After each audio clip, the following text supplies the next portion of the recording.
इन दोस्तों, 7वें चरण के मतदान संपन्न हो चुकी है। आपको बता दूं कि भारत में लोकसभा चुनाव को लेकर के लगातार जो है सुर्खियों में रहा है ये महीना।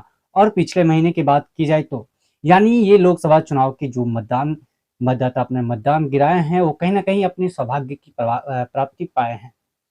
ऐसा कैसे जो लोगों के बीच में हुआ, जो लोगों को समझ आया, जो लोग अपने प्रत्याशी को चुने हैं तो उनके प्रत्याशी किस रूप से उनको देख-रेख में सहभागिता लेते हैं। आपको बता दूं कि लोकसभा में 7 चरण की मतदान हुई।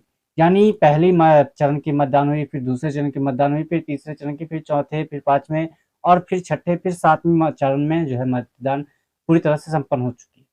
आपको बता दूं कि कहाँ-कहाँ से कितनी सीटें जो है आपस में है, कहाँ-कहाँ से कितनी सीटें हैं।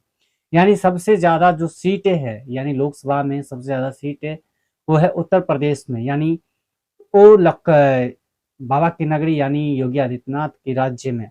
आपको बता दूं आंध्र प्रदेश में 42 सीटें हैं, वहीं बिहार की बात करें तो 40, उत्तर प्रदेश में 80, अरुणाचल प्रदेश में 2 सीटें, आसाम में 14, छत्तीसगढ़ में 11, गोवा में 2, गुजरात में 26, हरियाणा में 10, हिमाचल में 4, जम्मू कश्मीर में 6, झारखंड में 14, कर्नाटका में 28, केरला में 20, मध्य प्रदेश में 29 और महाराष्ट्र में 48, मणिपुर में 2, मेघालय में 2, मिजोरम में 1, नागालैंड में 1, उड़ीसा में 21, पंजाब में 13, राजस्थान में 25, सिक्किम में 1, तमिलनाडु में 39, त्रिपुरा में 2, उत्तराखंड में 5, बंगाल में 42, यूनियन टेरिटरी में भी हम आप बात कर लेते हैं। वहीं अंडमान निकोबार में 1, चंडीगढ़ में 1, दादरा नगर में 1, दिल्ली में 7, दामन में 1, लक्षद्वीप में 1, पुडुचेरी में 1। यानी कुल जो है बात की जाए तो 543 सीट जो है 543 सीटें लोकसभा में होती है। अब इसमें भी 79 जो है रिजर्व जाति के लिए जो है अनुसूचित जाति के लिए उनके लिए रखा गया है। अनुसूचित जाति के लिए 41 सीटें, वहीं शेड्यूल कास्ट के लिए जो है 84 सीट, वहीं बात की जाए तो ट्राइबल्स के लिए 47 सीटों की जो है मतदान हुई। यानी इन सब सारी जो बात की जाए तो इन सब के बाद में क्या क्या कुछ जो कमियां हैं, क्या क्या कुछ जो है इनके पास में रह जाती है। अब एग्जिट पोल की भी हम बात कर लेते हैं। एग्जिट पोल में जिस तरह से अभी तक अखबार तथा जो बात की जाए तो अखबारों में जिस तरह से आ रही है उसमें कहीं न कहीं इंडिया गठबंधन जो है पीछे चल रही है।